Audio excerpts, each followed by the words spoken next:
దేవుని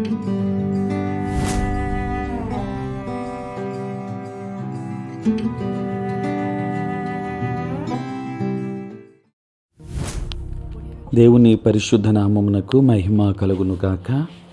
క్రీస్తునందు ప్రియ దేవుని బిడ్డలారా, ప్రభువైన యేసు క్రీస్తు పరిశుద్ధ నామములో మీ అందరికీ ఈ ఉదయకాల శుభములు తెలియచేయుచున్నాను. ఈ దినమంతయు మీకు మీ కుటుంబానికి దీవెనకరముగాను ఆశీర్వాదకరముగాను దేవుడు అనుగ్రహించాలని మీ కొరకై ప్రార్థిస్తూ ఉన్నాను. నేటి దినం కొరకు ఏర్పాటు చేయబడిన దేవుని వాక్యము నిర్గమ కాండం 1వ అధ్యాయం 12వ వచనం. వారిని శ్రమపెట్టిన కొలది వారు విస్తరించి ప్రబలిరి. ప్రియులరా, నేటి దినము కొరకు ఏర్పాటు చేయబడిన ధ్యానాంశము విస్తరించుట. ప్రియులరా, ప్రాచీన ఇజ్రాయేలీయులు కఠినమైన పరిస్థితులు ఉన్నప్పటికీ ఐగుప్తు దేశంలో అభివృద్ధి చెందారు. బానిస యజమానులు వారిని పొలాల్లో పనిచేపించి ఇటుకలను తయారు చేయమని బలవంతం చేశారు. క్రూరమైన పర్యవేక్షకులు ఫరో కోసం అన్ని నగరాలను నిర్మించుటకు వాళ్ళ అవసరత ఉండేది. ఐగుప్తు రాజు వారి సంఖ్యను తగ్గించడానికి శిశు హత్యలను ఉపయోగించడానికి కూడా ప్రయత్నించాడు.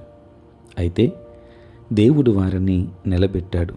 కాబట్టి వారిని శ్రమపెట్టిన కొలది వారు విస్తరించి ప్రబలిరి అని వాక్య భాగంలో వ్రాయబడి ఉంది. ప్రియులారా, చాలామంది బైబిల్ పండితులు ఇశ్రాయేలు పురుషులు, మహిళలు, పిల్లలు ఐగుప్తులో ఉన్నంతకాలం 20 లక్షలకు లేదా అంతకంటే ఎక్కువ పెరిగినట్లు అంచనా వేశారు. అప్పుడు తన ప్రజలను కాపాడిన దేవుడు ఇప్పుడు మనలను కూడా నిలబెడుతున్నాడు. ఎటువంటి పరిస్థితుల్లోనైనా ఆయన మనకు సహాయం చేయగలడు. ప్రియులారా, మనము ఇంకొక ఋతువులోనూ సహించుకొని కొనసాగాల అన్న ఆందోళన ఏమాత్రము చెందవద్దు. అయితే నేడుండి రేపు పోయే అడవి పువ్వుల కొరకు చాలా అద్భుతంగా శ్రద్ధ వహించే దేవుడు మన అవసరాలను తీర్చగలడని పరిశుద్ధ గ్రంథం మనకు హామీ ఇస్తుంది. కనుక దేవుడు తన బిడ్డలను విడిచిపెట్టేవాడు కాదు. వారిని శ్రమపెట్టిన కొలది దేవుడు వారిని విస్తరింపజేసి బహుగా ప్రబలింపజేశారు.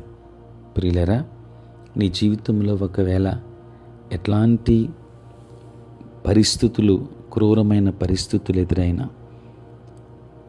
అవరోధాలు ఎదురైనా, దేవుడు వాటిలో నుండే నిన్ను విస్తరింపచేసి అభివృద్ధి చెందింపచేసేవాడు. కనుక ఆయనను కలిగి ఉందాం, ఆయనను ఆశ్రయిందాం, ఆయనకు లోబడి జీవిందాం, ఆయనను మన హృదయంలో చేర్చుకుందాం, ఆయనను వెంబడిందాం, దేవునిలో మరింతగా విస్తరిందాం, దైవాశీర్వాదములు పొందుకుందాం. దేవుడు మిమ్మును మీ కుటుంబాన్ని దీవించునుగాక. ఆమేన్. ప్రార్థన. పరిశుద్ధుడైన తండ్రి, ప్రేమ కలిగిన ప్రభువా, మీ పరిశుద్ధ నామమునకే వందనాలు, స్తోత్రాలు చెల్లిస్తున్నాము నాయన. ప్రభువా, రాత్రంతయు కాపాడి సంరక్షించి సుఖనిద్రను మాకు దయచేసి మా జీవితంలో మరి యొక్క నూతన దినాన్ని మీరు మాకు అనుగ్రహించినందులకే స్తోత్రాలు. ఈ దినమంతా కూడా మీ సన్నిధి మాతో ఉంచండి. మీ ప్రసన్నత మాకు అనుగ్రహించండి. మా ప్రతి బలహీనత నుండి విడుదలనివ్వండి. నేటి మా పనులలో, ప్రయాణములలో, పరిచర్య అంతటిలో మీరే తోడుగా ఉండండి. దేవానికే వందనాలు, స్తోత్రాలు చెల్లిస్తున్నాను ప్రభు. నాయన, ఇదిగో తండ్రి, ఎంతోమంది బిడ్డలు నాయన మారు మనస్సు లేక నశించిపోతున్నారు. ప్రతి ఒక్కరికి మారు మనస్సు అనుభవాన్ని దయచేయండి. రక్షణ లేని బిడ్డలకు రక్షణ భాగ్యమును అనుగ్రహించండి తండ్రి. నీ స్తోత్రాలు. చదువుకుంటున్న బిడ్డలను దీవించండి, వారికి కావలసిన జ్ఞానమునివ్వండి. నీ సేవా పరిచర్య చేయుచున్న ప్రతి సేవకుని దీవించండి. సార్వత్రిక క్రైస్తవ సంఘాన్ని ఆశీర్వదించండి. ఉద్యోగస్తులు, వ్యాపారస్తులు, కష్టపడి పని చేసుకుంటున్న బిడ్డలందరినీ కూడా దీవించమని ప్రార్థిస్తున్నాను. దూరదేశాలలో దూర ప్రాంతములలో ఉన్న బిడ్డలందరినీ కూడా మీరు దీవించమని వేడుకుంటూ ఉన్నాము తండ్రి. నీ స్తోత్రాలు ప్రభువా.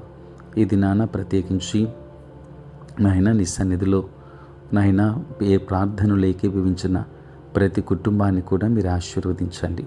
పుట్టినరోజు పెళ్లి రోజు జరుపుకొనుచున్న బిడ్డలను దీవించి నూతన ఆశీర్వాదములు మెండుగా వారికిని ప్రభు వారి కుటుంబములకును మీరు అనుగ్రహించమని ప్రార్థిస్తూ ఉన్నాను తండ్రి. మీరే తోడై ఉండండి, ఆశీర్వదించండి. యేసు నామములో ప్రార్థించి వేడుకొనుచున్నాము తండ్రి, ఆమేన్. తండ్రి, కుమార, పరిశుద్ధాత్మ త్రియేక దేవుని దీవెన సదా మీకును మీ కుటుంబమునకును తోడై ఉండును గాక. ఆమేన్.